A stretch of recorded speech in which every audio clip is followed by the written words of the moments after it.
ఎవ్వరో ఈ బిడ్డలు నింగిలో నెల వంకలు, ఎవ్వరో ఈ పిల్లలు అడవి మల్లె పువ్వులు.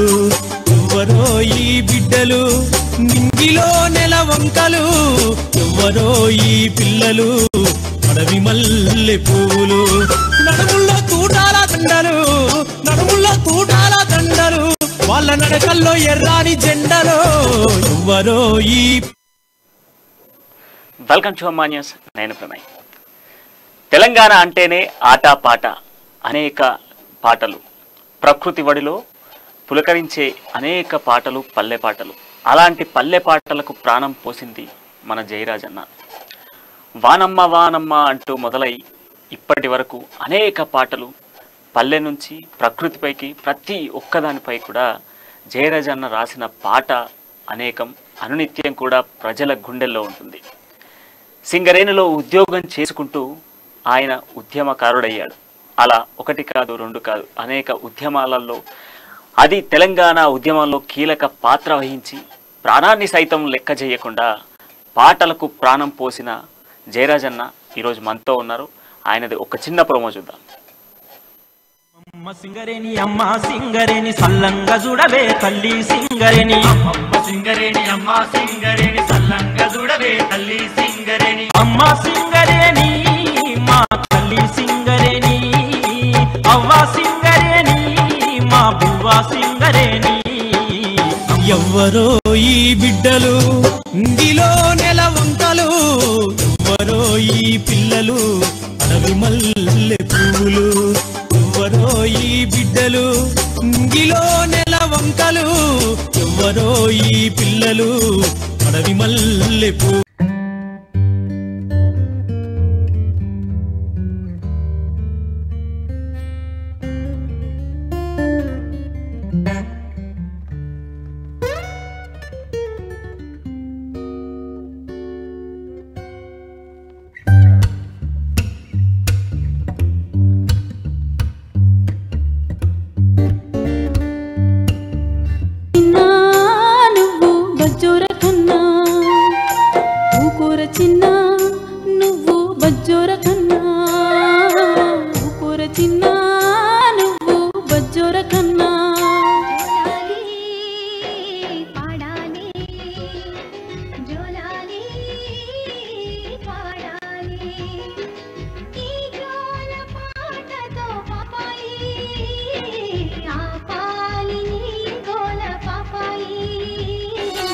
స్వేచ్ఛ కోరే వాళ్లకు నీవు బాలగోపాల, చెమట కాచే వాళ్లకు నీవు బాలగోపాల, మార్పు కోరే వాళ్లకు నీవు బాలగోపాల, మంచి కోరే వాళ్లకు నీవు బాలగోపాల. ఒక్కరా ఇద్దరా ఎందరో ఈ రోడ్డు మీద ప్రాణాలు వదులుతున్నరో, ఈ రోడ్డు మీద ప్రాణాలు వదులు. నమస్తే జయరాజన్న. మీలాంటి గొప్ప కవిని, ఒక రచయితను ఈరోజు అమ్మా న్యూస్లో ఇంటర్వ్యూ చేయడం అనేది చాలా ఆనందకరమైన విషయం. ఎందుకంటే మీలాంటి వాళ్ళు రేరన్న. ఇప్పుడున్నటువంటి సిచ్యువేషన్స్లలో మీరు ప్రకృతి పైన, తల్లి పైన, పల్లె పైన ఇలా మొదలు పెడితే ప్రతి ఒక్క అంశం పైన రాశారు. ఎలా మొదలైందన్న అసలు రాయాలి, పాటలు రాయాలి, రచయితగా మారాలి? మనది అమ్మ ఛానల్. నా పాటలకు అమ్మే మాతృక. అమ్మా నీ పిలుపులో అనురాగమున్నది, అమ్మా నీ ప్రేమలో అమృతము ఉన్నది, జన్మ జన్మకు వీడని బంధమున్నది, జగతిని కాపాడు గొప్ప ధర్మమున్నది, అమ్మా నీ పిలుపులో అనురాగమున్నది, అమ్మా నీ ప్రేమలో అమృతము ఉన్నది.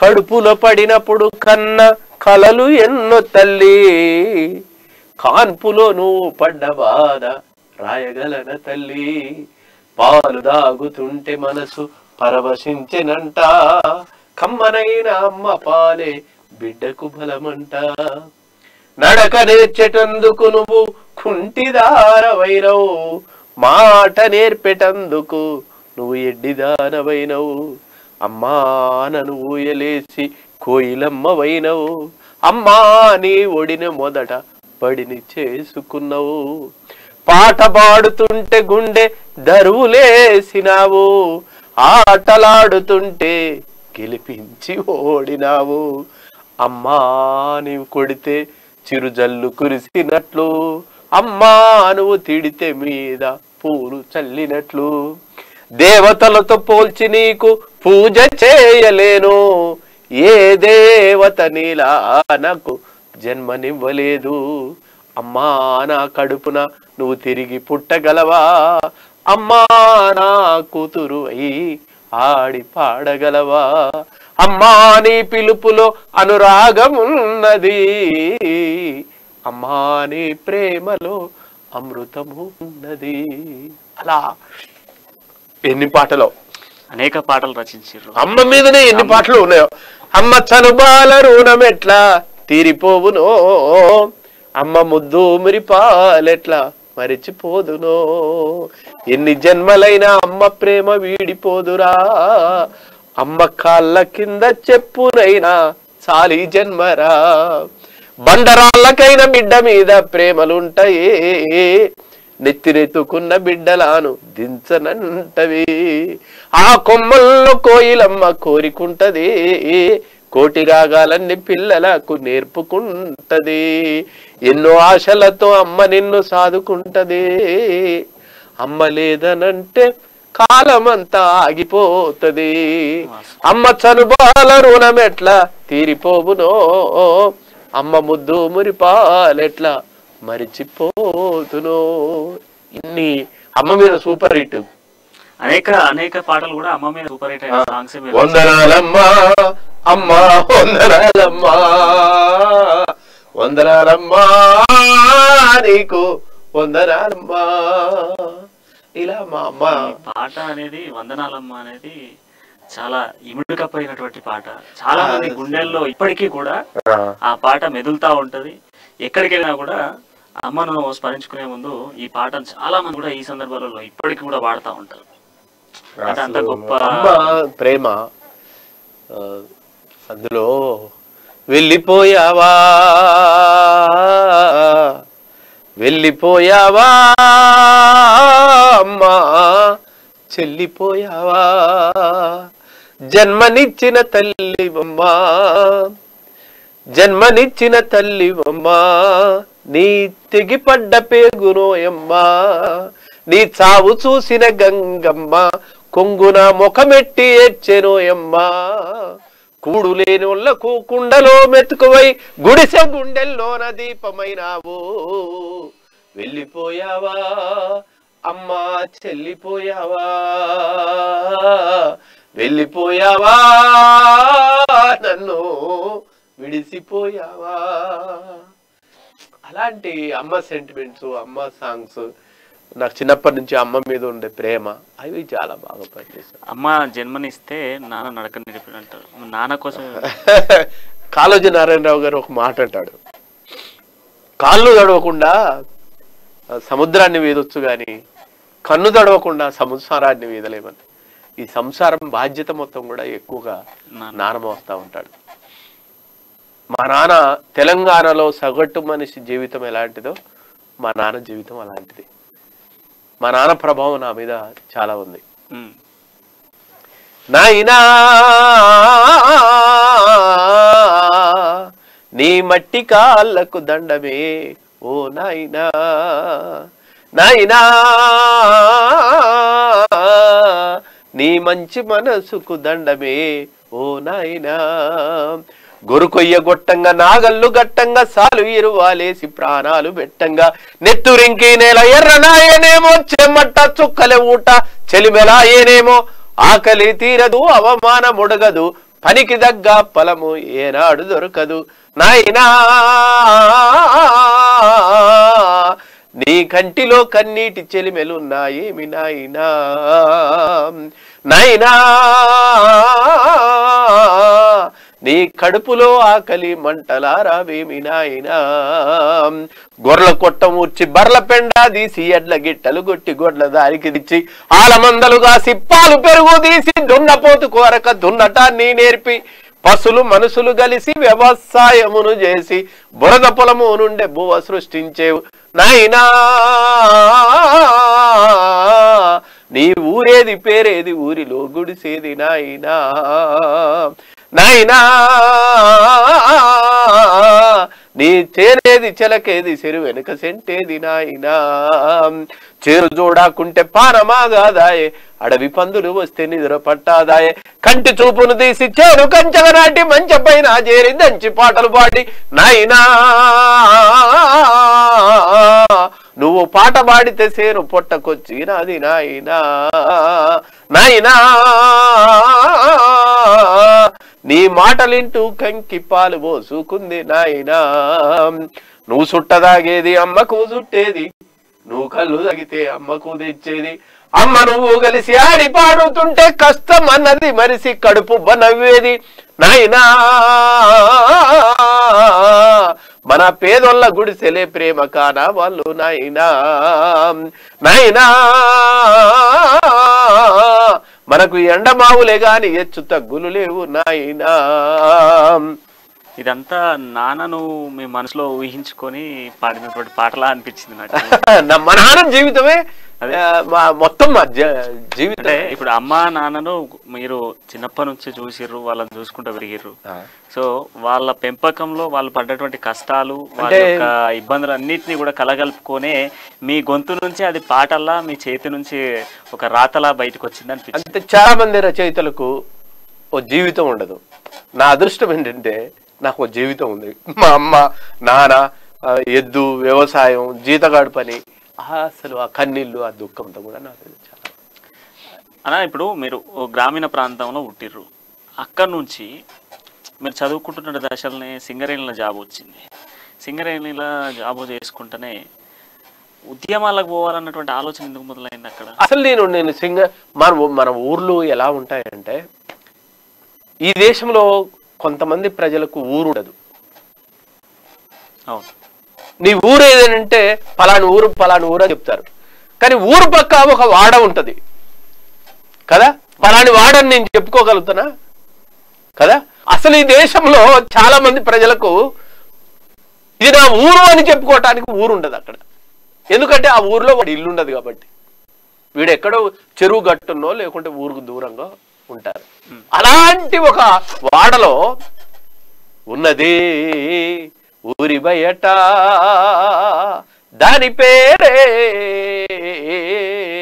నామాదిగపేట, దాని పేరే నామాలపేట. దాని కంటి నిండా దుఃఖం ఉన్నది, దాని కడుపు నిండా సొద ఉన్నది, దాని ఒంటికి పట్టవాడున్నది, అది సిగ్గుతో ముడుచుకున్నది ఉన్నది ఊరి బయట దాని పేరే నామాలపేట. వీళ్ళు తీసేవి రతనాల పంటలు, వీళ్ళు పొందేవి కూలి గింజలు, వీళ్ళు కట్టేవి నింగిలో మేడలు, వీళ్ళు ఉండేది పూరి గుడిసెలు. ఆకలెందరికో ఉంటది, వీళ్ళ అవమానం కుంగదీస్తది, వీళ్ళ పేరన్న సకంగా పిలువరు, వీళ్ళు మనుషులన్న సంగతి ఎరుగరు. వీళ్ళు నమ్మితే ప్రాణాలు పెడతారు, వీళ్ళ బలమునంతా ధారపోస్తారు, వీళ్ళు మంచితనానికి గుర్తులు, ఏ పూజకు నోచని పువ్వులు ఉన్నది ఊరి బయట దాని పేరే నామాదిగపేట. అరే తల్లి కడుపులో పుట్టిన వాళ్ళందరూ సమానంగా బతకాలి కదా. ఈ వివక్ష ఏదైతుందో నన్ను కవిగా మలచడానికి బాగా ఉపయోగపడ్డది. మొదట అంటే ఇవన్నీ చూసిర్రు, ఊర్లో అమ్మా నాయనని చూసిర్రు, ఊర్లో సిచ్యువేషన్ చూసిర్రు, అప్పట్లో రజాకారులు తొరలు ఇలా పాలన చూసిర్రు, ఇవన్నీ ఉన్నాయి. సో ఎప్పుడు అంటే ఒక పాట రాసిన ఏ పాటతో మీకు గుర్తింపు వచ్చింది? ఏ పాట అంటే నేను నా స్నేహితుడు చేరాలోనే పిల్లగాడు, నేను విద్యార్థి ఉద్యమంలో బాగా తిరిగేవాడిని. మా దగ్గర బాగా దొరతనం ఎక్కువ ఉంటది. ఆ దొరతనానికి వ్యతిరేకంగా మేము పెద్ద ఎత్తున స్టూడెంట్స్ లీడర్గానే కొట్లాడేవాళ్ళం.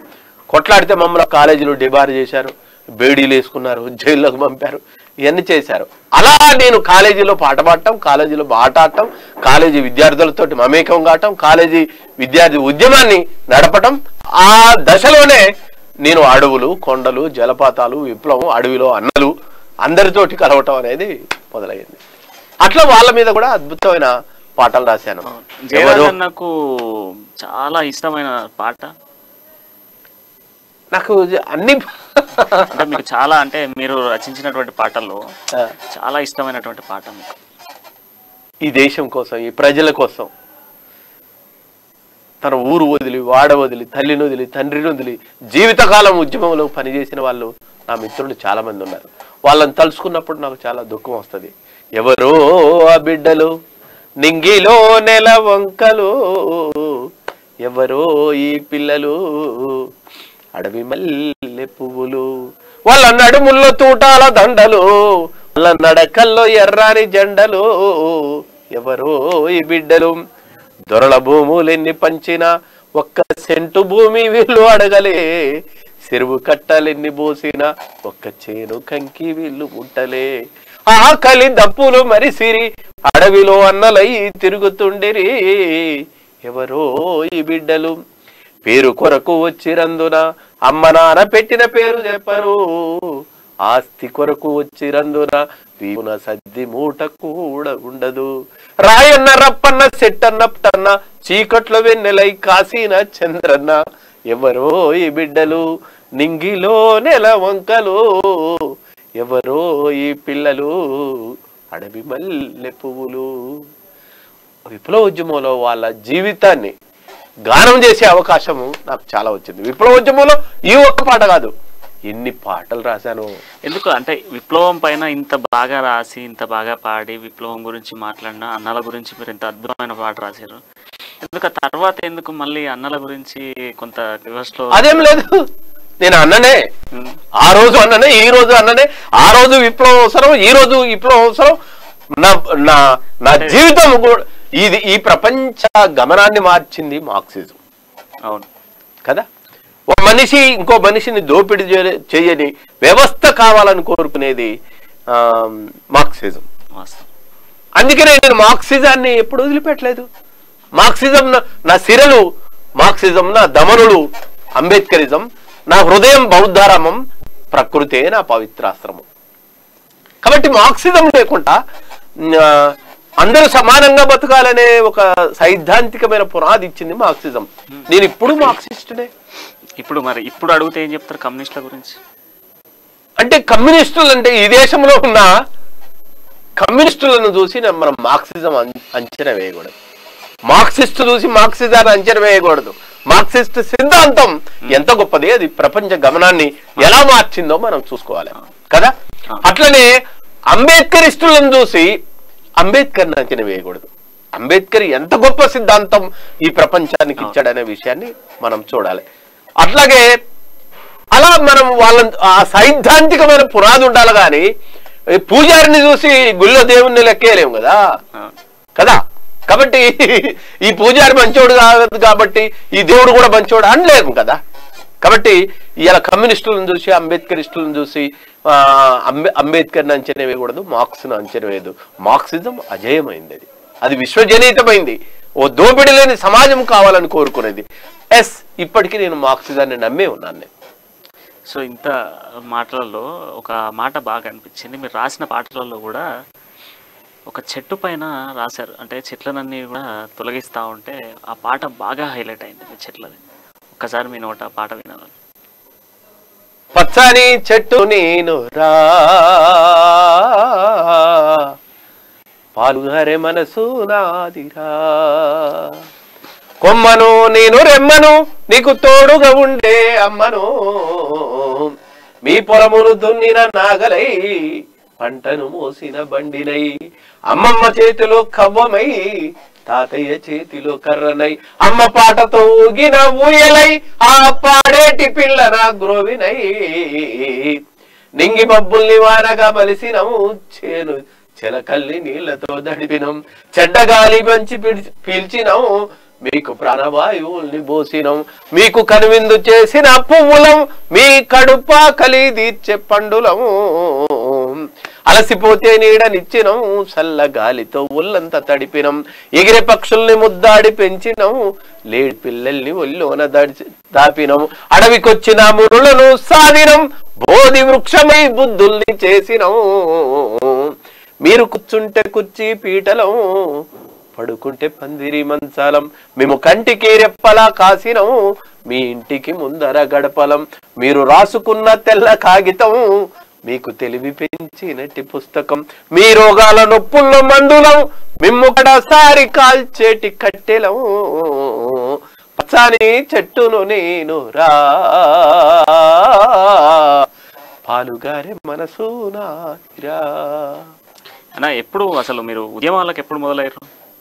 అది నేను చెప్పాను కదా, స్టూడెంట్ యూనియన్ గా ఉన్నప్పుడే స్టూడెంట్ సింగరేణి. ఇప్పుడు మీరు సింగరేణిలో జాబ్ చేశారు కదా, ఆ తర్వాత నేను ఈ జైలు కొట్లాటలు అప్పుడు కూడా ఒక పాట రాసినట్టున్నా సింగరేణికి సంబంధించి, అమ్మ నా సింగరేణి అని చెప్పి. అప్పుడు నేను అప్పుడు ఆ నిర్బంధ పరిస్థితులలో బతకాలి కాబట్టి నేను సింగరేణిలో ఒక చిన్న ఉద్యోగం వస్తే సింగరేణి కార్మికుడిగా నేను జాయిన్ అయ్యాను. సింగరేణిలో వచ్చి అలా పాటలు, అమ్మమ్మ సింగరేణి అమ్మ సింగరేణి సల్లంగా చూడవే తల్లి సింగరేణి అమ్మ సింగరేణి మా తల్లి సింగరేణి అవ్వ సింగరేణి మా బువ్వ సింగరేణి.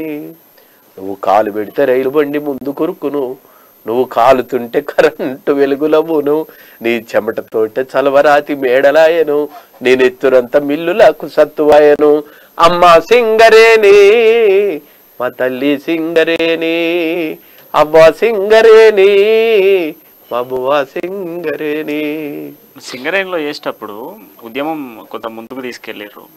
ఆ సమయంలో ఎందుకు మిమ్మల్ని పోలీస్ స్టేషన్ లో జైల్లో పొంది? అంటే బాయిలో గనిలో వనిలో కార్ఖానాల్లో హిలాతలములో హేమం పిండిన కార్మిక వీరుల కర్మజలానికి ఖరీదు కట్టే శరాబులేడు అంటాడు శ్రీశ్రీ.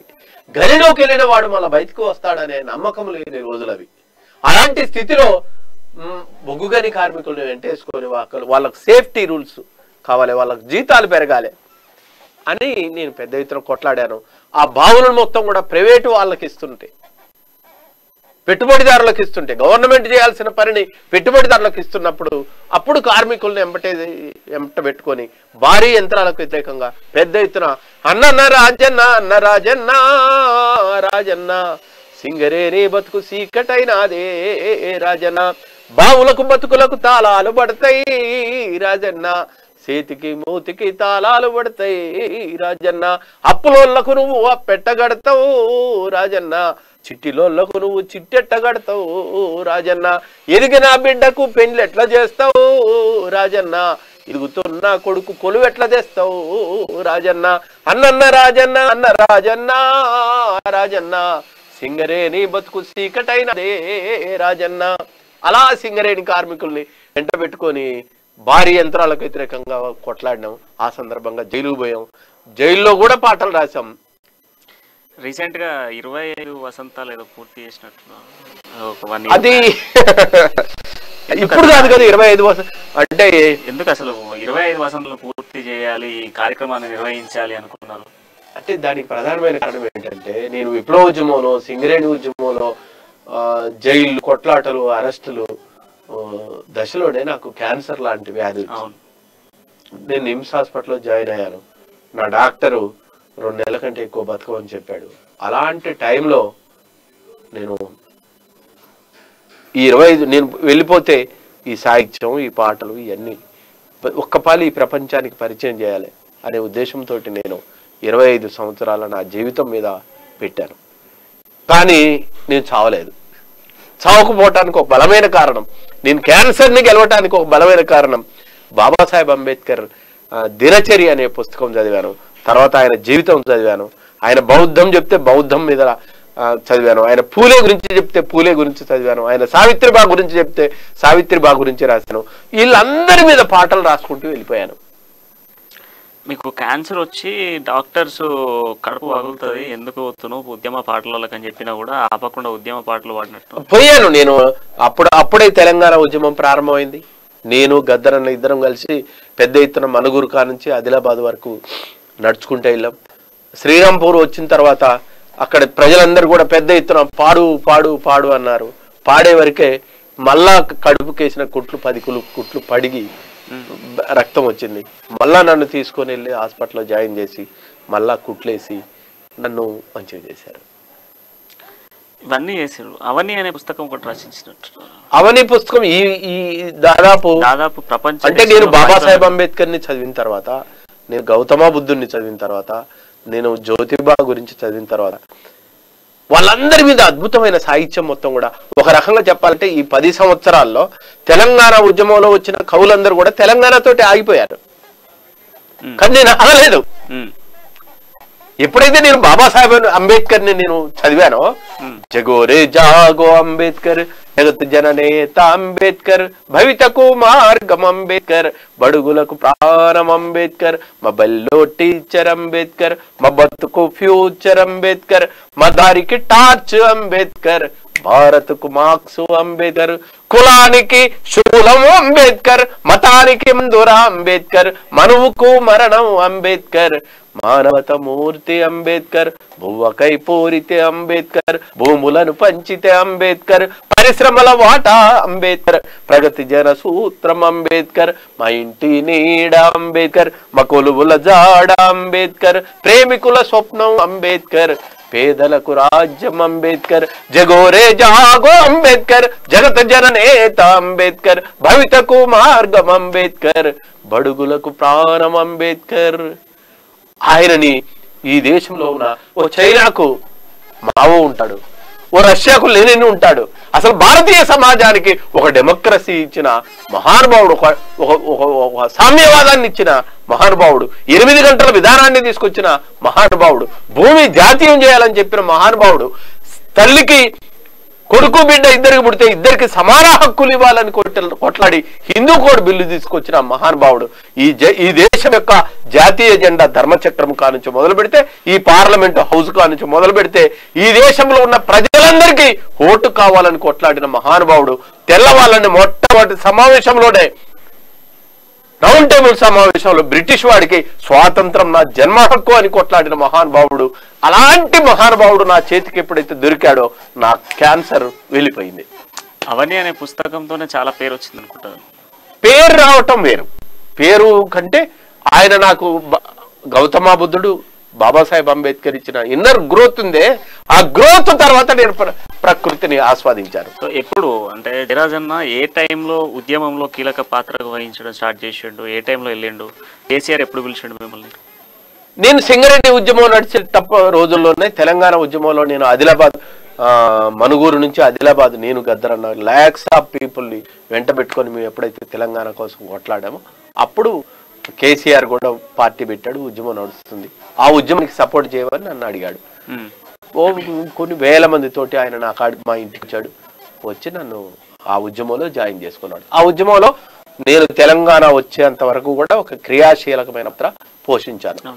తర్వాత నా పాత్ర ఒక మహాత్మా గాంధీ స్వాతంత్రం కోసం ఎట్లయితే కొట్లాడి స్వాతంత్రం వచ్చిన తర్వాత తన పని తాను చేసుకుంటే ఎలా ఉన్నాడో, తెలంగాణ వచ్చిన తర్వాత నేను ఇక తెలంగాణ గురించి ఆలోచించలేదు, దాని బాగోగులు ఏమన్నా ఉంటే చూసుకునే వాళ్ళు ఉన్నారు అని నేను బాబాసాహెబ్ అంబేద్కర్ని, గౌతమ బుద్ధుని వెంటేసుకొని నేచర్లోకి వచ్చాను. ప్రకృతి మీద అవని అనే ఒక అద్భుతమైన పుస్తకం, కొన్ని వేల మంది శాస్త్రవేత్తలు తపిస్తే ఎంత అద్భుతమైన ఈ ప్రపంచ గమనాన్ని మార్చే ఒక ప్రకృతి తత్వం వచ్చిందో ఆ తత్వాన్ని నేను రాశాను. దాదాపు 136 స్టోరీలు. అది ఇంగ్లీష్లో వచ్చింది, హిందీలో వచ్చింది, కన్నడలో వచ్చింది, తెలుగులో ఎక్కడికక్కడ అమ్ముడుపోయాయి. నన్ను విశ్వవ్యాప్తం చేసిన నేచర్, ప్రకృతికి నేను ఎప్పుడు రుణపడి ఉంటాను. తెలంగాణ ఉద్యమాల్లో జయరాజన్న కీలక పాత్ర, కీ రోల్ పాటించింది అనేక పాటలు. సో అట్లా మొదలు పెడితే ఉద్యమంలో కీలక పాటలు అనేక పాటలు అని చెప్పుకోవాలి. అంటే అప్పుడు రాజకీయం ముందొచ్చిందా, పాట ముందొచ్చిందా? లేదు లేదు, నాకు రాజకీయాలు చాలా తక్కువ, నాకు రాజకీయాలు అంటే తెలియదు. ఒక రకంగా నేను విప్లవ రాజకీయాలలో ఉన్నాను, అది ఒక రాజకీయం కాదు, అది ఒక ఆశయం. విప్లవ రాజకీయాలు అయినప్పటికీ అది ఒక లక్ష్యం. అది అంటే పాట తెలంగాణ కూడా ఒక లక్ష్యం. అది ఆ లక్ష్యం కోసం నేను పనిచేశాను. ఆ లక్ష్యం ఏంటి? ఆ లక్ష్యం ఏంటంటే ఎక్కడ వాటర్ లేక బీడు భూములు, పోడు భూములు, అంత దుర్మార్గమైన కరువు, అలాంటి స్థితిలో నేను అద్భుతమైన పాటలు వానమ్మ వానమ్మ వానమ్మ ఒక్కసారన్న వచ్చిపోవా వానమ్మ, చేలల్లో నీళ్లు లేవు, చెలకల్లో నీళ్లు లేవు, వాగుల్లో నీళ్లు లేవు, వంపుల్లో నీళ్లు లేవు, నిన్నే నమ్మిన రైతు కళ్ళల్లో నీళ్లు లేవు, ఎదిగేటి మిరపసేను ఎండల్లో ఎండిపోయే, సక్కని మొక్కజొన్న ఎక్కెక్కి ఎడవసాగే, పలుబోసుకున్న కంకి పాలన్నీ ఉడిగిపోయే, నిలుబోసుకున్న సేను నీళ్ళాడలేకపాయే, వానమ్మ వానమ్మ వానమ్మ ఒక్కసారన్న వచ్చిపోవా వానమ్మ, ఇంకేమి మిగిలిందిరా తెలంగాణ జిల్లేడు మొలిసిందిరా, ఇంకేమి మిగిలిందిరా తెలంగాణ పల్లేరుగాసిందిరా, ఒరిసేను కడుపుకే తిండి గింజలు లేక ఒల ఒల ఏడుస్తూ ఉన్నది, పత్తి సేనుకు ఒంటి మీద బట్ట లేక సిగ్గుతో తల దించుకున్నది, మొక్కజొన్న సంక బిడ్డనెత్తుకొని ఊరిడిసి వలసబోతున్నది, ఇంకేమి మిగిలిందిరా తెలంగాణ జిల్లేడు మొలిసిందిరా, ఇంకేమి మిగిలిందిరా తెలంగాణ పల్లేరుగాసిందిరా, మాదిగోళ్ళ డప్పు మండేటి కడుపును దండోర వాయిస్తూ ఉన్నది, కుమ్మరోళ్ళ కుండ చేతిలో సిప్పై గడప గడపకు తిరుగుతున్నది, ఇంకేమి మిగిలిందిరా తెలంగాణ జిల్లేడు మొలిసిందిరా, ఇంకేమి మిగిలిందిరా తెలంగాణ పల్లేరుగాసిందిరా. అలా ఒక కరువు. అంటే మీ వానమ్మ పాట అనేది ఈ రోజు వరకు ఏ రైతుని అడిగినా చెప్తారు, ఈ రోజు కాదు చెప్పుకోవాలి, ఎక్కడ వర్షం అయితే ఉండదో, ఎక్కడ కరువు ఉంటుందో అక్కడ పాడుకుంటారు. అంటే ఈ రోజు వరకు రైతులు వాన పడకపోయినా ఎండలు కొట్టినప్పటికీ కూడా ఆ పాట అనేది ఇప్పటికీ గ్రామీణ ప్రాంతాలలో వినబడతా ఉంటది, కనబడతా ఉంటది. సో ఎక్కడ చూసినా జయరాజన్న ప్రతి పాటలో కనబడతాడు. సో ఇంత కీలకంగా ఉన్న జయరాజన్న తెలంగాణ ఉద్యమం తర్వాత ఎందుకు కనబడలే? కనబడకపోవటం ఏంటి, నేను నా లక్ష్యం వేరని చెప్పాను కదా. అంటే తెలంగాణ వచ్చిన తర్వాత నాకు ఒక సామాజిక లక్ష్యం ఉంది. నేను పూలే గురించి పాటలు రాశాను, నేను సావిత్రిబా మీద పాటలు రాశాను, నేను బాబాసాహెబ్ అంబేద్కర్ మీద పాటలు రాశాను, నేను గౌతమ్ బుద్ధుడి మీద పాటలు రాశాను. ఈ దేశంలో ఉన్న సామాజిక ఉద్యమాలు, ఈ దేశంలో ఉన్న సామాజిక ఉద్యమాలకు మొత్తం కూడా ఒక వెన్నుదన్నుగా నిలబడ్డాను. అప్పటిదాకా గౌతమ బుద్ధుడు చాలా మందికి తెలియదు, అప్పటిదాకా బాబాసాహెబ్ అంబేద్కర్ మీద పెద్ద పాటలు లేవు. అంతకు ముందు ఈ దేశానికి ప్రజలకు, ఈ అట్టడుగు వర్గాలకు అనేక స్కూళ్లు పెట్టి విద్య నేర్పిన పూలే మీద పాటలు లేవు. కానీ ఆ పాటల సాహిత్యాన్ని మొత్తం కూడా నేను వెలికి తీసి ఈ ప్రపంచం ముందు హిందీలో తీసుకొచ్చాను, అన్ని భాషల్లోకి తీసుకొచ్చాను, ప్రపంచ ప్రజలకు ఒక సామాజిక ఉద్యమాన్ని ప్రవేశపెట్టాను. సో జరదన్న మీలాంటి ఎంతో మంది గొప్ప కళాకారులు తెలంగాణ కోసం అనేక కష్టాలు పడ్డారు, కొన్ని ఏండ్ల పోరాటం అని చెప్పుకోవాలి, ఎంతో మంది ప్రాణ త్యాగాలు చేశారు. సో మీలాంటి కళాకారులు పాటలు పాడుతూ ప్రాణం వదిలినటువంటి కళాకారులు ఉన్నారు. సో ఇంతమంది కళ, ఇంతమంది ఆకాంక్ష, ఇంతమంది ఒక ప్రాణ త్యాగాలతోనే సాధించుకున్న తెలంగాణ మీరు అనుకున్న విధంగా ఉన్నదా?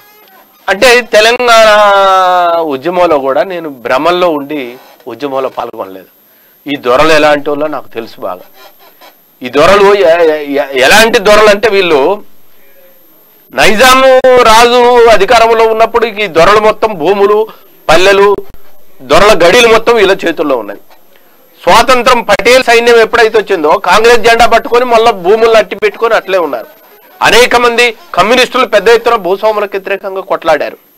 దాని తర్వాత మళ్ళా దున్నేవాడికి భూమి కావాలని అనేక మంది నక్సలైట్ ఉద్యమంలో చేరారు. గడీలు మొత్తం ఖాళీ చేసి ఈ దొరలు పట్టణాలకు వచ్చారు, అయినా భూమి మొదలు పెట్టుకోలేదు.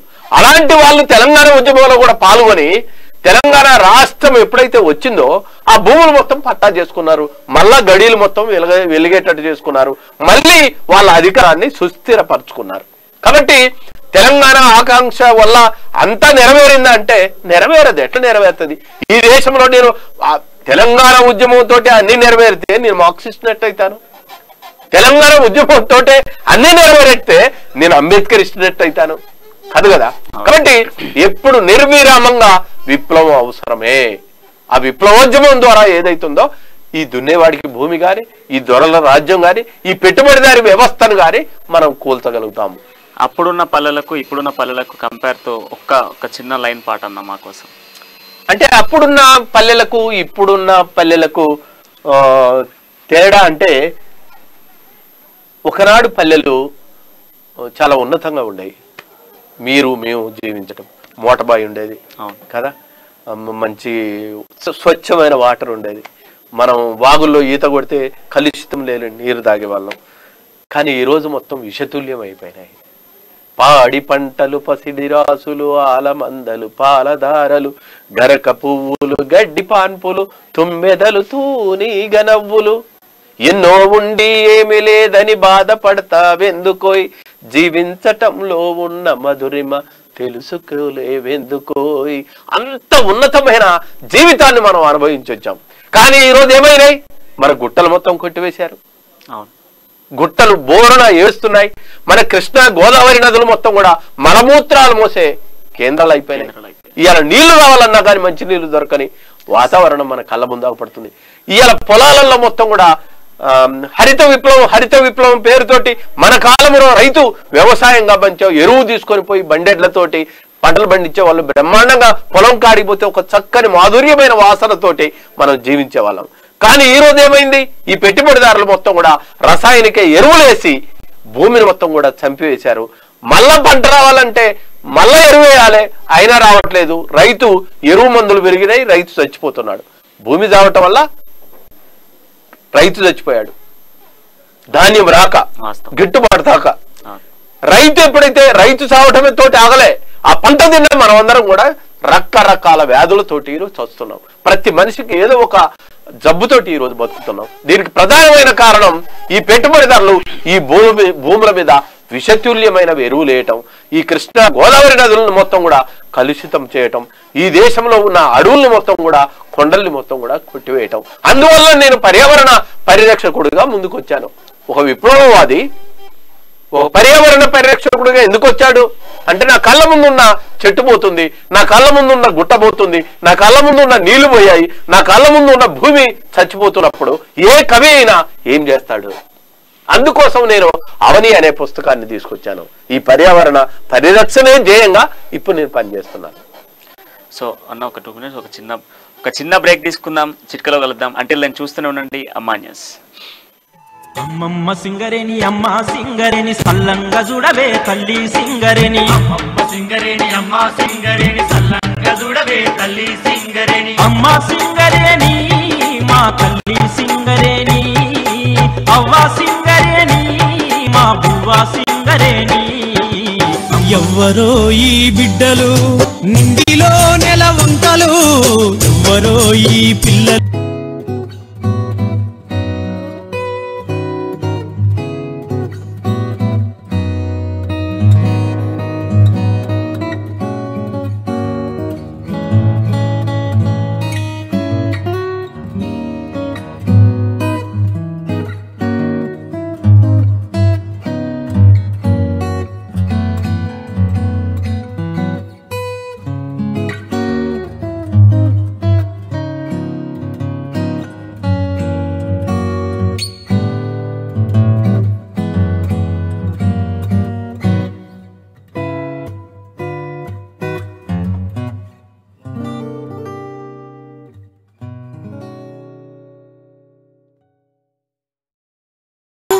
బజ్జోర కన్నా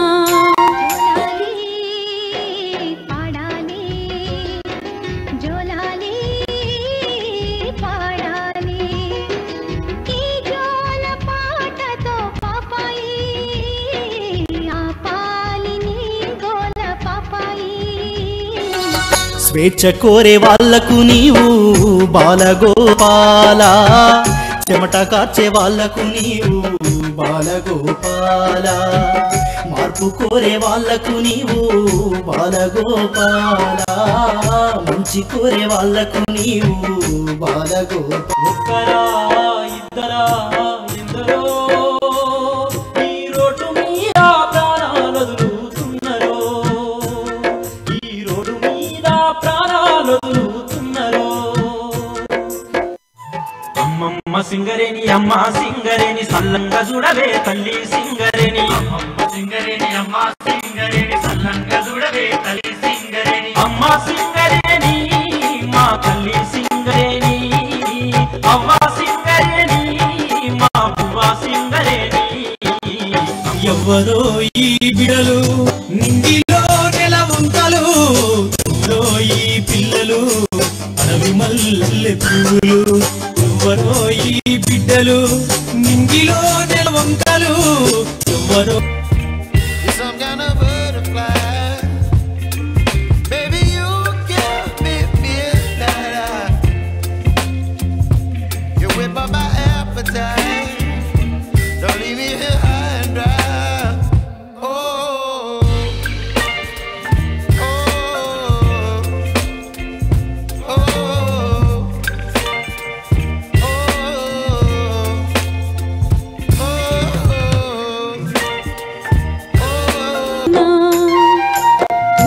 చిన్న నువ్వు బజ్జోర కన్నా చిన్న నువ్వు బజ్జోర కన్నా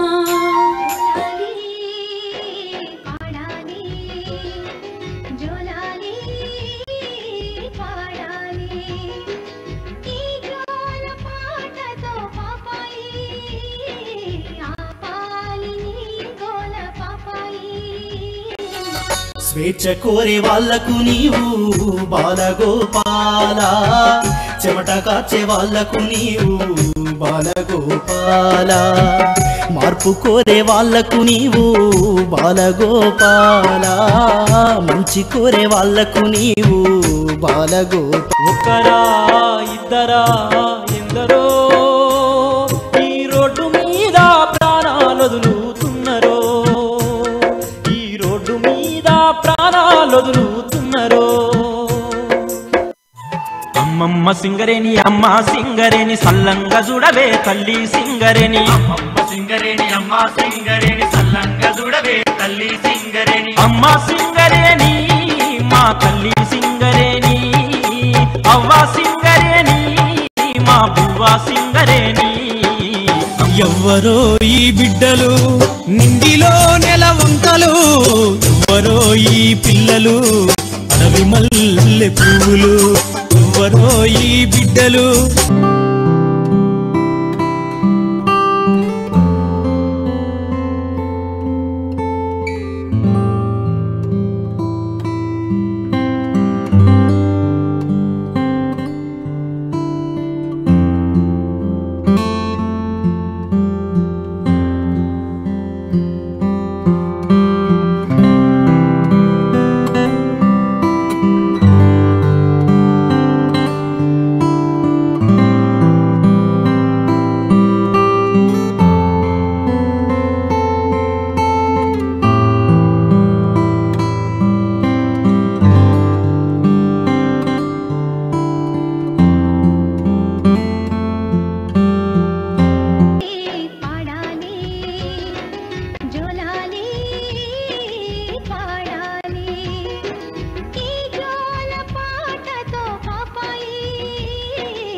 స్వేచ్ఛ కోరే వాళ్లకు నీవు బాలగోపాల చెమట కార్చే వాళ్లకు నీవు బాలగోపాల మార్పు కోరే వాళ్లకు నీవు బాలగోపాల మంచి కోరే వాళ్లకు నీవు బాలగోపాల ఒక్కరా ఇద్దరా ఎందరో ఈ రోడ్డు మీద ప్రాణాలు వదులుతున్నరో ఈ రోడ్డు మీద ప్రాణాలు వదులుతున్నరో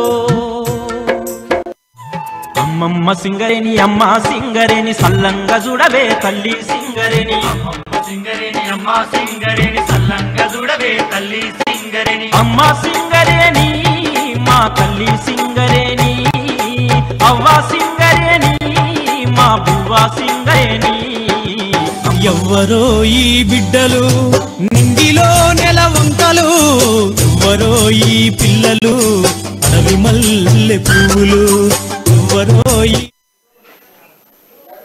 వెల్కమ్ బ్యాక్ టు అమ్మా న్యూస్. సో జయరాజన్న, మనము ప్రకృతికి పోయినాం. ప్రకృతి అనేది అసలు ఎవర్ గ్రీన్ అని చెప్పుకోవాలి. ప్రకృతి పాటలన్నా, మీరు అప్పట్లో రాసిన పాటలు ప్రకృతి గురించి ఒక్క మంచి పాట మా వీక్షకుల కోసం. అంటే ప్రకృతి అనేది ఎవర్ గ్రీన్, అదే సముద్రం, మహాసముద్రం. ఈ విశ్వంలో అనేక గ్రహాలు ఉన్నాయి. ఏ గ్రహం మీద కూడా నువ్వు నేను ప్రేమ అనురాగం ఆప్యాయత కొండ కోన గుట్ట తేను చెలక ఇంత ఒక అద్భుతమైన జీవితం కూడా ఏ గ్రహం మీద కూడా లేదు. అందుకని ఈ గ్రహం మీద అనేక మంది ప్రేమతోటి చాలా మంది చాలా పాటలు రాశారు. దాశరథి గారు భూగోళం పుట్టుక కోసం రాలిన సురగోళాలెన్నో, ఈ మానవ రూపం కోసం జరిగిన పరిణామాలెన్నో, ఒక రాజును గెలిపించుటలో ఒరిగిన నరకంఠాలెన్నో.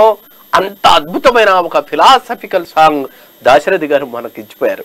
దాశరథి పుట్టిన గడ్డ మీద పుట్టిన వాడిని నేను. దాశరథి ఏ కమ్యూనిస్టు దొరలకు వ్యతిరేకంగా కొట్లాడాడో అదే కమ్యూనిస్టు ఉద్యమంలో నేను పెరిగిన వాడిని కదా. కాబట్టి ఆయన నేచర్ మీద అనేక ఎంత చల్లనిదమ్మా ఈ నేల తల్లి, ఎంత చక్కటిదమ్మా ననుగన్నా తల్లి, పచ్చ పచ్చని పట్టు చీరల్ని గట్టింది, పండు టాకుల బంటి రవికల్ని తొడిగింది, కొండ కోనలనేమో కొప్పున ముడిసింది, పొద్దు పొడుపునేమో ముద్దాడబోతుంది, ఎంత చల్లనిదమ్మా ఈ నేల తల్లి, ఎంత చక్కటిదమ్మా ననుగన్నా తల్లి.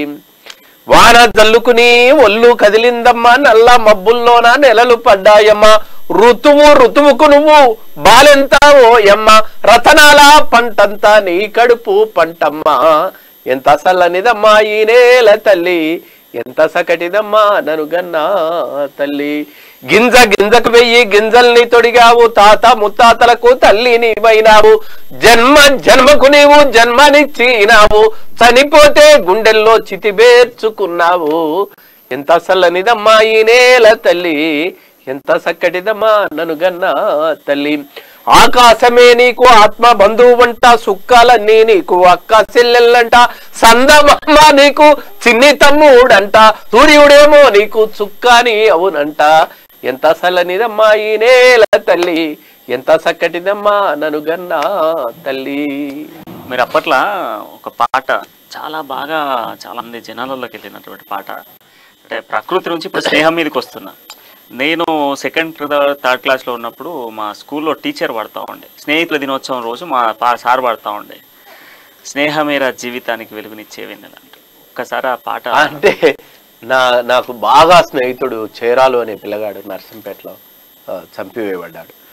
ఆ తమ్ముడు నేను మొదట రాసిన పాట అదే, స్నేహమేరా జీవితానికి వెలుగునిచ్చే వెన్నెలా, స్నేహమేరా బతుకు బాటలో నీడ ఇచ్చే తోడురా, రామ చిలుకల పలుకులై జంటగెగిరే గువ్వలై, బోయవాని వలను తెంచి ఎగిసిపోయిన పావురాలై, స్నేహమేరా జీవితానికి వెలుగునిచ్చే వెన్నెలా, స్నేహమేరా బతుకు బాటలో నీడనిచ్చే తోడురా.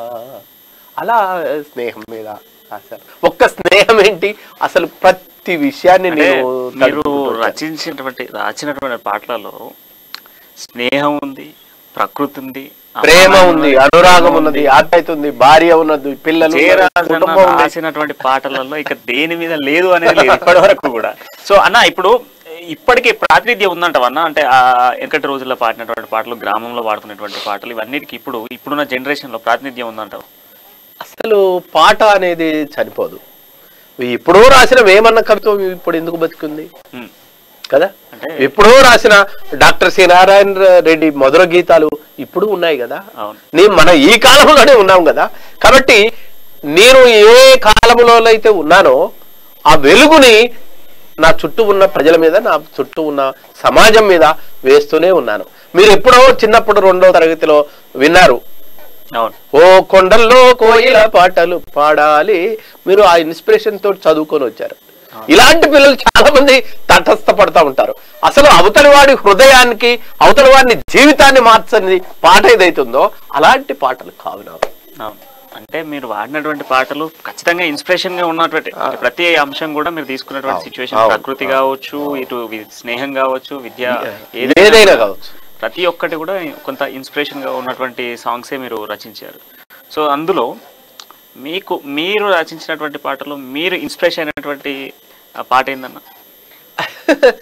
చాలా పాటలు ఉన్నాయి. ఇప్పుడు సపోజ్ మా మిస్సెస్ ఉన్నది, చెలిని కన్నులలో వెన్నెల కురియాలి, చెలిని నవ్వులలో పున్నమి విరియాలి, చెలిని హృదయములో ఊయలలు గాలి, గువ్వల వల మనమొకటై రివ్వున ఎగరాలి, చెలిని కన్నులలో వెన్నెల కురియాలి, చెలిని నవ్వులలో పున్నమి విరియాలి, వసంత కాలంలో కోయిల పాటవై, నిండు గోదారై కిన్నెర సానివై, ఎడారి జీవితాన పారేసల ఏరై, నా బాటకు తెరచాపై నావను నడిపించావు, చెలిని కన్నులలో వెన్నెల కురియాలి, చెలిని నవ్వులలో పున్నమి విరియాలి, రాముడనై నిన్ను అడవికి పంపను, కృష్ణుడనై నీకు సమతిని తేలేను, హరిశ్చంద్రుడై నిన్ను అంగడిలో అమ్మబోను, తరతరాల దురాచార ఒల నీకు విసరలేను, చెలిని కన్నులలో వెన్నెల కురియాలి, చెలిని నవ్వులలో పున్నమి విరియాలి, ఎర్రని పువ్వులమై నిగనిగలాడుదాము, ఎండైన వానైనా సిరిసగమవుదాము, స్వేచ్ఛా జీవులుగా జంటగా మనమెగురుదాము, సమతే మన జీవితంగా తుది శ్వాసను వదులుదాము, చెలిని కన్నులలో వెన్నెల కురియాలి, చెలిని నవ్వులలో పున్నమి విరియాలి. అప్పట్లోనే జయరాజన్ ఆదర్శ వివాహం చేసుకున్నాడు ఎన్నో అంటే ఐటింగ్స్తోని. అలా ఏం కాదు, నేను ఒక నా భార్యకు ఒక కమిట్మెంట్ ఇవ్వాలి కదా, ఆ కమిట్మెంట్ నేను ఆ రోజు ఇచ్చాను. అమ్మ నేను ఇలా ఉంటాను, ఇలా ఉంటాను, ఇలా ఉంటాను, ఇలా జీవిద్దామని చెప్పాను నేను. అన్నా మీరు ఇంత కవిగా ఒక రచయితగా ఇంత పేరు పొందారు, ఏందన్నా మీ కుటుంబ ప్రాతినిధ్యం ఏంది? నేను చాలా హ్యాపీ. నాకు 2 బాబులు, పెద్ద బాబు ఇంజనీరింగ్ అయిపోయింది, చిన్న బాబు ఇంజనీరింగ్ అయిపోయింది. పెద్ద బాబు ఇంటర్ క్యాస్ట్ మ్యారేజ్ చేసుకున్నాడు, ప్రేమించి పెళ్లి చేసుకుని. నేనే చెప్తాను, నువ్వు ప్రేమించి పెళ్లి చేసుకోమని చెప్తాను, కులం లేకుండా పెళ్లి చేసుకో, నో క్యాస్ట్ నో క్యాష్, డబ్బులు లేకుండా కులం లేకుండా పెళ్లి చేసుకోండి, ఆదర్శంగా నిలబడండి అని చెప్తున్నాను. అదే మార్క్సిజం, అదే అంబేద్కరిజం, అదే బౌద్ధం, అదే చెప్తున్నాను నా పిల్లలకు, నా కుటుంబానికి. హ్యాపీ బ్రహ్మాండంగా సింగరేణిలో ఇంకొక హాయిగా జాబ్ చేస్తున్నాను. సింగరేణిలో చాలా గౌరవంగా చూస్తారు నన్ను. ఈ సమాజంలో ఎక్కడికి పోయినా కానీ నాకు ఒక గుర్తింపు, నాకు పేరు, నాకు ఒక జీవితం ఈ నేల మీద నాకు దొరికింది. తెలుగు రాష్ట్రాలలో దాదాపు నేను తెలియని వాళ్ళందరూ ఎవరు ఉండరు కదా. అంత స్నేహపూర్వకమైన జీవితం నాకు ఇచ్చిన ఈ ప్రకృతికి, నా తల్లిదండ్రులకు, నా కుటుంబానికి, మీ అందరికీ రుణపడి ఉంటారు. ఇన్ని వేల పాటలు, ఇన్ని వేల రచనలు రాసిన జయరాజన్న బాధపడ్డ విషయం ఏంటి? చాలా భయంకరమైన ఆకలి, కన్నీళ్ళు, దుఃఖము, అవమానం, అసలు ఎన్ని కష్టాలు, నేను రోడ్డు పనికి వెళ్ళాను, నేను ట్రాక్టర్ పనికి వెళ్ళాను, నేను రాంబర్ రోడ్డు ఇల్లందు కానుంచి మహబూబాద్ దాకా కంకర రోడ్డు మీద పనిచేశాను, ఇసుక ట్రిప్పులు కొట్టాము. ఇలా ఎండాకాలం మొత్తం పనిచేసే వాళ్ళం, మళ్ళీ వాళ్ళ కాలం కాలేజీ వచ్చే వరకు కొత్త బట్టలు వేసుకొని కాలేజీ పోయే వాళ్ళం. ఆకలిలకించలే మొదలైన అన్న పాట అంతే కదా.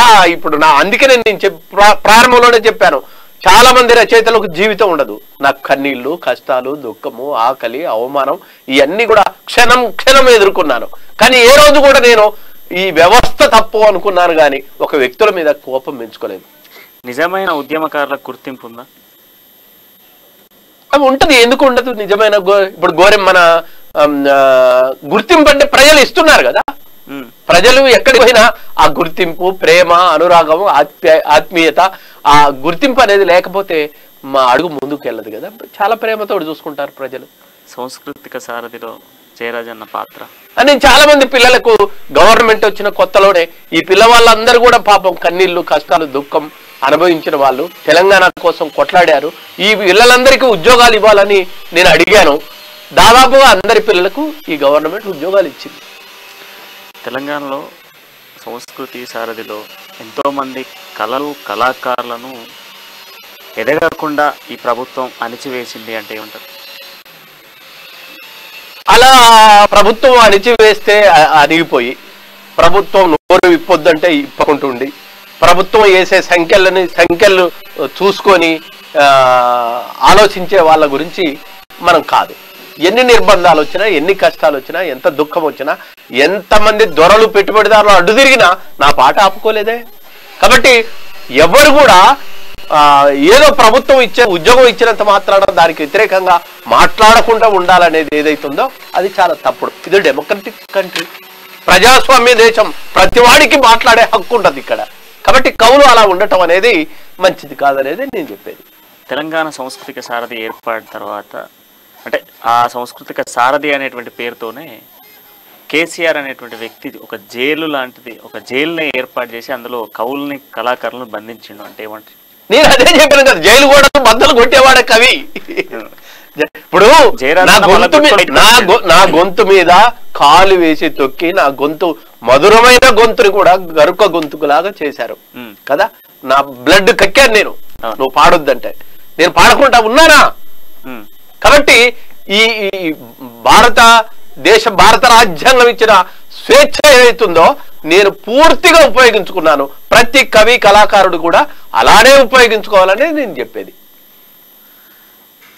తెలంగాణ ఉద్యమాల్లో నాకు తెలిసి వరంగల్ పాత్ర అనేది చాలా కీలకం. అలాంటి కీలక పాత్ర వహించినటువంటి వరంగల్ది, దాంతో పాటుగా మనం పుట్టిన వరంగల్ గడ్డ, మీరు పుట్టిన మహబూబాద్, ఈ ప్రాంతానికి కేసీఆర్ వచ్చాడు. ఏమన్నా అభివృద్ధి కనబడుతుందా మీ ప్రాంతంలో? అంటే ఒకనాడు మల్టీనేషనల్ కంపెనీలు ఉండేవి, అవి మనకు తెలియదు. కానీ ఈరోజు మల్టీనేషనల్ కంపెనీలు మొత్తం కూడా రైతుల కానికి భూములు తీసుకుంటున్నారు. అసలు విస్తారమైన ఒక 8 గంటల పని విధానం లేదు, కనీస వేతనాల చట్టం లేదు, ఒక రాజ్యాంగపరమైన హక్కులు కూడా ఈరోజు కార్మిక వర్గానికి, పెట్టుబడిదారులు ఇవ్వటానికి నిరాకరిస్తున్నారు. ఇది ఇక్కడే కాదు, దేశవ్యాప్తంగా ఇలానే ఉంది. ఇక దేశం యొక్క పరిస్థితి చూసుకుంటే మనం తినే అన్నం మీద ఆంక్షలు పెడుతున్నారు, మనం కట్టే బట్ట మీద ఆంక్ష పెడుతున్నారు. అసలు ఒక శాస్త్రీయమైన విధానం లేకుండా ఈరోజు చూస్తున్న పరిస్థితి మన కళ్ళ ముందు ఆపడుతుంది. కాబట్టి ఎప్పుడైతే మాలాంటి వర్గాలు ఎదుగుతూ వచ్చి ఒక డెమోక్రటిక్ స్వేచ్ఛ గాలిని పీల్చుకున్నామో ఆ స్వేచ్ఛని ఇవాళ ప్రభుత్వాలు కుమ్మి పారేస్తున్నాయి. అంటే అలాంటి వాతావరణం లేకుండా చేస్తున్నారు. ఇవాళ ప్రభుత్వ రంగ పరిశ్రమల మొత్తం కూడా పెట్టుబడిదారులకు అమ్మేస్తున్నారు. అడవిలో అన్న మోహన్ బాబు గారు అడిగారు మిమ్మల్ని, సినిమాకి సంబంధించి అడవిలో అన్న రాశారు కదా, దాన్ని ఎవరు? మోహన్ బాబు గారు? లేదు, పర్చూరు గోపాలకృష్ణ గారు, మోహన్ బాబు గారు వాళ్ళందరూ నాకు చాలా దగ్గరగా ఉంటారు. వాళ్ళు అడిగారు, నేను ఎమ్మటే రాశాను. సూపర్ హిట్స్, దండోరా, అడవిలో అన్న, వరుసగా సినిమాలు వచ్చాయి. అంటే అందులో అమ్మను గుర్తు చేసుకొని రాశారా, లేదా ఉద్యమాన్ని గుర్తు చేసుకొని రాశారా? అంటే అనేక మంది తల్లులు ఉద్యమాలలో వాళ్ళ కంటిపాపలాగా విప్లవకారులను చూసుకున్నారు. అలాంటి తల్లి చచ్చిపోయినప్పుడు ఆ పిల్లవాడు పాడే పాటే వెళ్ళిపోయావా వెళ్ళిపోయావా అమ్మా చెల్లిపోయావా, ఆ పాట చాలా హిట్ అయినటువంటి పాట, బాగా సూపర్ హిట్. మహానుభావుడు జేసుదాస్ పాడాడు ఆ పాట. ఇప్పటికీ కూడా చాలా మంది వింటా ఉంటారు, అంత గుర్తింపున్నటువంటి పాట. సో అంత అంటే నేను చాలా తక్కువ పాటలు రాశాను, కానీ కొన్ని 100 పాటలు రాసిన సినిమా కవులకు వచ్చిన గుర్తింపు నాకు కూడా వచ్చింది. అది చాలా సంతోషం. సో ఇంత కీలక పాత్రలు వహించినటువంటి జయరాజ్ ఏదో ఎమ్మెల్యేనో, ఎంపీనో, లేకుంటే మినిస్టరో కావాలి కదా అనేది మీ ప్రశ్న. అట్లాంటి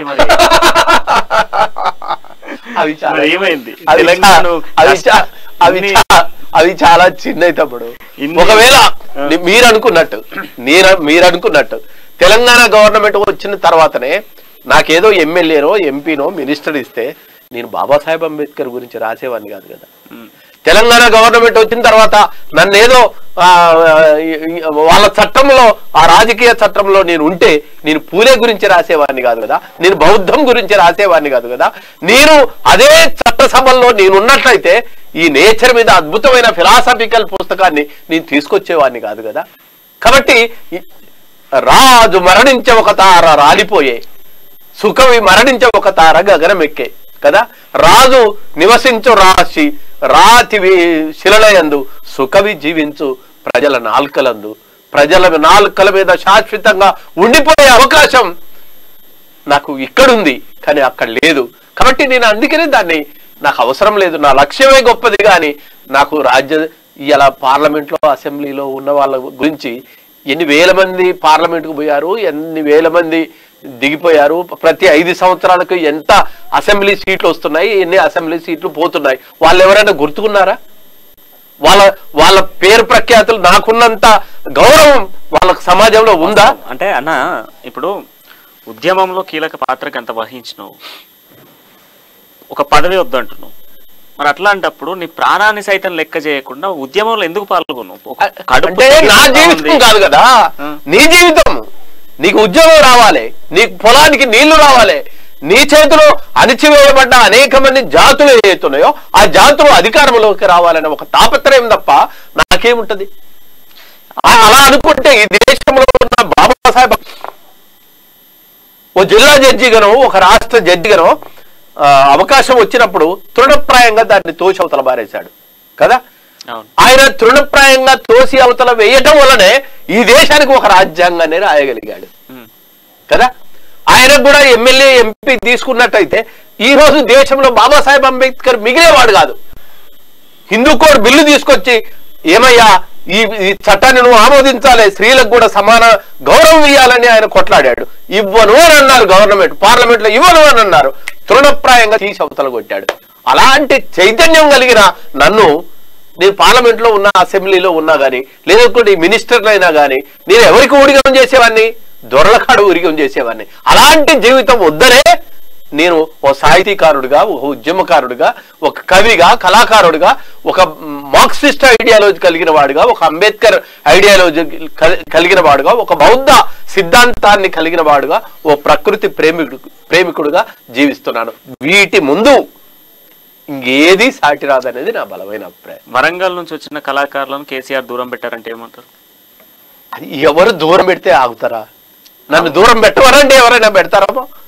అరే పాటే నా ప్రాణము, పాటే నా జీవితం, ప్రకృతి ఇచ్చిన వరము, స్వరమేలే నా బలం, ఆటుపోటులు ఎదురైనా ఆగదు ఈ ప్రయాణం, పాటే నా ప్రాణము, పాటే నా జీవితం, కోట్లు కూడగట్టిన పాటకు సరితూగునా, పదవులెన్ని వచ్చినా పాట ముందు నిలుచునా, లాఠీలకు తూటాలకు పాట నేల కూలునా, ఉరికంబం మీద నిలిచి ఉషోదయం పాడనా, పాటే నా ప్రాణము, పాటే నా జీవితం.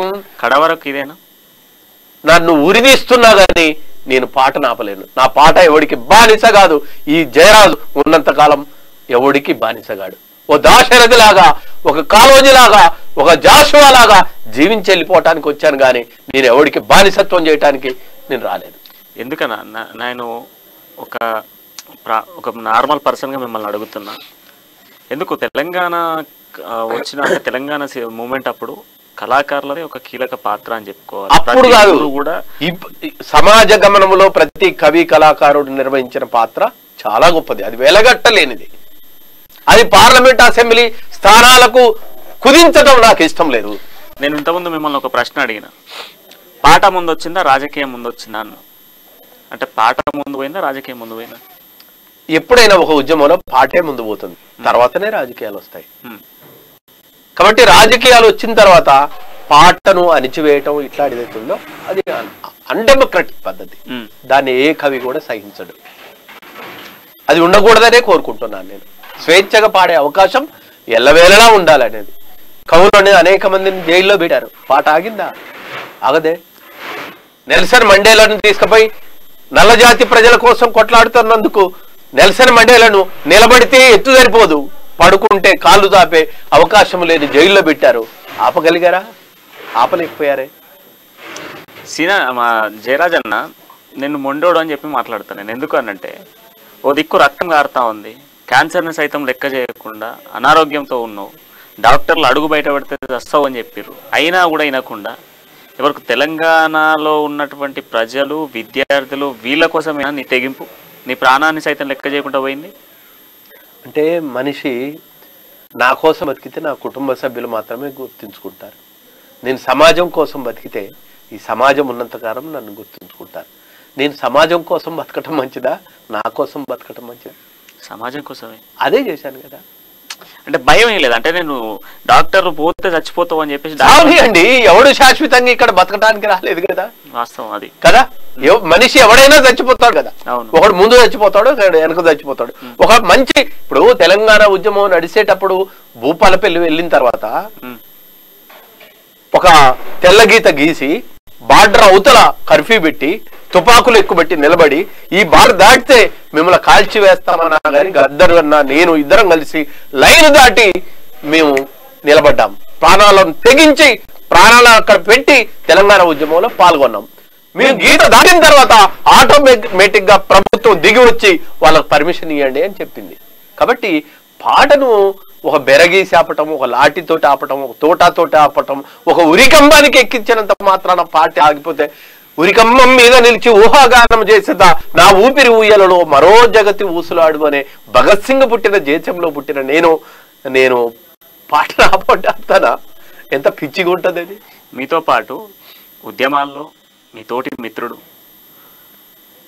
అన్ని ప్రాంతాలలో మీతో పాటుగా ఉన్నాడు, ఉద్యమాల్లో ఉన్నాడు, మీతో స్టిల్ తెలంగాణను సాధించేంత వరకు ఉన్నాడు రసమయ బాలకి. ఇప్పుడు ఒక ప్రజా ప్రతినిధిగా, ఒక నాయకుడిగా కళాకారులను గుర్తిస్తున్నాడా? అంటే ఇలాంటి వాళ్ళందరూ కూడా ఒక ఉద్యమం వచ్చినప్పుడు కొంతమందికి ప్రాధాన్యత వస్తుంది, అది రావాలి కూడా. అది ఒక్కొక్క దశలో ఒక్కొక్కళ్ళకు కొన్ని ఫలితాలు అందుతాయి. ఏ ఫలితం లేకుండా ఏముండదు. అలాంటి ఫలితాలు కొంతమంది అందుకున్నారు, సంతోషపడాలి మనం, అంతేగాని వాళ్ళని విమర్శించకూడదు. అలాంటి అవకాశం ఎప్పుడో ఒక పని వస్తుంది పాపం వాళ్ళకు. వచ్చిన అవకాశాన్ని ఆ పండును కూడా తినొద్దంటే మనం తిననికండి, వాళ్ళు కూడా ఆనందంగా జీవించాలి కదా. సో ఇప్పుడు జయరాజ్ అన్న ఇప్పుడున్న ట్రెండ్కు తగ్గట్టు ఏం రాస్తున్నాడు పాటలు? చాలా పాటలు, చాలా. ఈ రోజు దేశంలో పరిస్థితి చాలా దారుణంగా ఉంది. అవును. ఏ భారత రాజ్యాంగం అయితే మనకు స్వేచ్ఛనిచ్చిందో ఆ రాజ్యాంగం లేకుండా చేస్తున్నారు ఈరోజు. ఏ ఓటు హక్కు అయితే అట్టడుగు వర్గాలకు వచ్చిందో ఆ ఓటు హక్కును కూడా దుర్వినియోగం చేస్తున్నారు. ప్రజాస్వామ్యం ధనస్వామ్యం అయిపోయింది ఈరోజు కదా. ఏ జాతీయ జెండానైతే మనం భుజాన వేసుకొని తిరిగామో ఆ జాతీయ జెండాను ఈరోజు లేకుండా చేస్తున్నారు. ఏ పరిశ్రమలు అయితే మనం పనిచేస్తూ వచ్చామో, ఏ భూములైతే జాతీయం చేయాలి, ఏ పరిశ్రమలు అయితే జాతీయం చేయాలని మహానుభావులు స్వాతంత్రోద్యమంలో పాల్గొన్న వాళ్ళందరూ చెప్పారో అలాంటివన్నీ లేకుండా పోతున్నాయి. ఇప్పుడు ఈ దేశాన్ని రక్షించుకోవటం, ఈ జాతీయ జెండాను రక్షించుకోవటం, ఈ భారత రాజ్యాంగాన్ని రక్షించుకోవటం, ఈ ప్రకృతి వనరులను రక్షించుకోవటమే ఇవాళ కవులకున్న ప్రధానమైన లక్ష్యం. కాబట్టి ఆ పని నేను చేస్తాను ఖచ్చితంగా. అది ఎంత దుర్మార్గందంటే మీరు బాగా గమనిస్తే స్వాతంత్రం కోసం పోరాడిన గాంధీని ఎవరు చంపారు? గాడ్సే చంపారు కదా. ఇక గాడ్సేలు పరిపాలిస్తున్నారు, గాడ్సే బొమ్మకు పూజ చేస్తున్నారు, గాడ్సే విధానాలని అవలంబిస్తున్నారు. ఇలాంటి టైంలో మనం అందరం ఒక సెక్యులర్ దేశంగా, ఒక ప్రజాస్వామ్య దేశంగా, ఓ సుందర సుచందన నందనవనం లాంటి నవభారతాన్ని నిర్మించాల్సిన బాధ్యత మనందరి మీద ఉన్నదనే విషయాన్ని ఈ సందర్భంగా గుర్తు చేస్తున్నాను. ఇక్కడ అశోకుడు పుట్టాడు, ఇక్కడ బుద్ధుడు పుట్టాడు. బుద్ధుడు పుట్టిన జ్ఞాన బోధ జపాన్ విన్నది, జర్మనీ విన్నది, చైనా విన్నది. అనేక దేశాలు మొత్తం కూడా ప్రభావితమై బౌద్ధ విధానాలను అక్కడ తాగను, అక్కడ అసంఖ్యమైన కార్యక్రమాల కోసం మొత్తం అక్కడ ప్రకృతి వనరులు మొత్తం కూడా కాపాడుకుంటారు కదా. అలాంటి ప్రపంచ దేశాలు ఏ విధంగా అయితే అభివృద్ధి చెందుతున్నాయో ఈ దేశాన్ని కూడా అభివృద్ధి చేయడంలో మనం ముందు బాగానే ఉండాలి. కానీ ఈ అశాస్త్రీయమైన విధానాలతోటి ఈ దేశాన్ని ముందుకు నడిపే వ్యవస్థకు వ్యతిరేకంగా నా ప్రాణం ఉన్నంత వరకు కొట్లాడతాను. జయరాజ్ నాకు ఇన్ని పాటలు రాసిండు, ఇన్ని కవిత్వాలు రాసిన, మీకు నచ్చిన, మనసుకు నచ్చి నేను రాసిన పాటల్లో ఈ అద్భుతం అనిపించినటువంటి పాట ఒక్క పాట మాకు. మనిషిని మార్చడానికే కదా నా ప్రయత్నం అంతా. మనసా నేను నిప్పుతోటి కడుగనా, మనసా మనసా కన్నీళ్లతో నేను మార్చనా, మనసా మనసా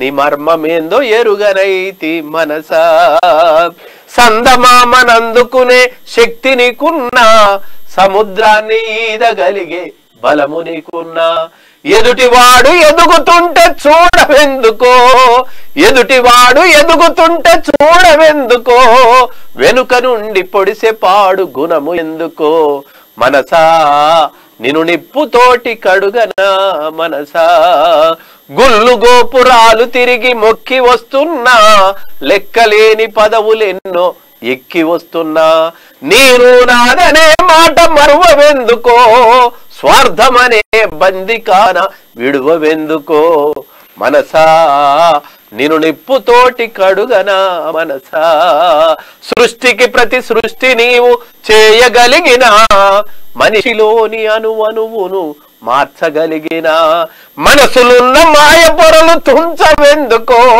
మనసులున్న మాయ పొరలు తుంచవెందుకో మనిషిలాగా ఒక్క దినం బతుకవెందుకో మనసా నిన్ను నిప్పుతోటి కడుగనా మనసా మనసా కన్నీళ్లతో నిన్ను మార్చనా మనసా నింగిలోన చినుకుకింత స్వార్థమున్నదా నీడనిచ్చే చెట్టుకింత ఈర్ష్య ఉన్నదా మనిషిలోన మలినమంతా తొలగుడెన్నడో మమతల పూదోటలు నాటుడెన్నడో మనసా నిన్ను నిప్పుతోటి కడుగనా మనసా మనసా కన్నీళ్లతో మార్చరా మనసా. చాలా అద్భుతమైనటువంటి పాట అన్న. దాంతో పాటుగా మీరు జోలాలి పాట పాడారు. జోలాలి పాట అనేది చాలా అద్భుతం. ఈ రోజు వరకు కూడా పిల్లల్ని జోలపాడాలి అంటే ఊకోర చిన్న నువ్వు బజ్జోర కన్నా ఊకోర చిన్న నువ్వు బజ్జోర కన్నా నీ మీదే నా ఆశ నీ మీదే నా జాస నీతోటే నా బతుకు తూర్పున పొడవాలి ఊకోర చిన్న నువ్వు బజ్జోర కన్నా ఊకోర చిన్న నువ్వు బజ్జోర కన్నా. అసలు ఎంతో బాలగోపాల్ మీద రాశాను. పుట్టి రోడ్డున పోయే ప్రమాదాలు జరిగేటప్పుడు కూడా రాశారు. మీరు సింగరేణిలో చేసిరు కదా, అవును. ఒక్కసారి మా ప్రేక్షకుల కోసం సింగరేణి పాట ఒక్కసారి మళ్ళా. అమ్మ సింగరేణి అమ్మ సింగరేణి సలంగ చూడవే తల్లి సింగరేణి అమ్మ సింగరేణి మా తల్లి సింగరేణి అవ్వ సింగరేణి మా బువ్వ సింగరేణి. నువ్వు కాలు పెడితే రైలు బండి ముందు కురుకును నువ్వు కాలుతుంటే కరెంటు వెలుగులవ్వును నీ చెమటతోటే చలవరాతి మేడలాయను నీ నెత్తురంతా మిల్లులకు సత్తువాయను అమ్మ సింగరేణి మా తల్లి సింగరేణి అవ్వ సింగరేణి మా బువ్వ సింగరేణి. మనం మీ పాటలు అనేది ఎవర్ గ్రీన్ అని చెప్పుకోవాలి. అలా పాటల జర్నీ అనేది కూడా ఎవర్ గ్రీన్. అలాంటి ఎన్నో గొప్ప గొప్ప పాటలు మీరు రచించారు. సో అట్లాంటి పాటలు ఇంకెన్నో అందియాలి మీరు. ఒక్కసారి ఒక ప్రోమో చూద్దాం మనం మీది. అమ్మమ్మ సింగరేణి అమ్మ సింగరేణి సల్లంగా చూడవే తల్లి సింగరేణి అమ్మమ్మ సింగరేణి అమ్మ సింగరేణి సల్లంగా చూడవే తల్లి సింగరేణి అమ్మ సింగరేణి మా తల్లి సింగరేణి అవ్వ సింగరేణి మా బువ్వ సింగరేణి.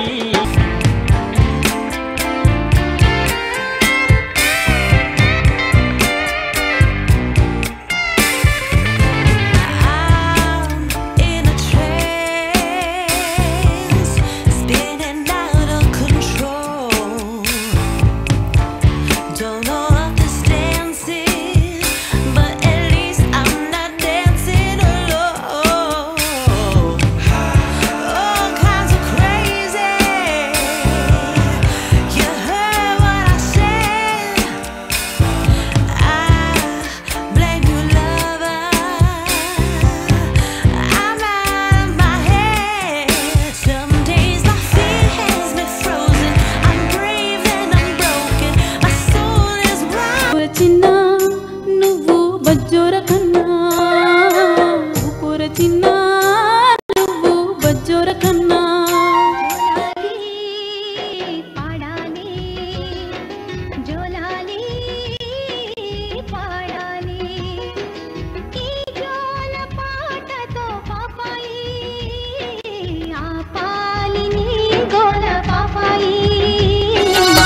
స్వేచ్ఛ కోరే వాళ్లకు నీవు బాలగోపాల, చెమట కార్చే వాళ్లకు నీవు బాలగోపాల, మార్పు కోరే వాళ్లకు నీవు బాలగోపాల, మంచి కోరే వాళ్లకు నీవు బాలగోపాల. ఒక్కరా ఇద్దరా ఎందరో. సో చూసాం కదన్నా మీ జ్ఞాపకాలన్నీ, అంటే మీరు అప్రచించినటువంటి పాటలు ఎవర్ గ్రీన్ అనేది చెప్పడానికి ఒక ప్రోమో. సో అమ్మా న్యూస్ వేదిక ద్వారా ఒక్కసారి ఇప్పుడున్నటువంటి సమాజానికి మీరేం చెప్పదలుచుకున్నారు?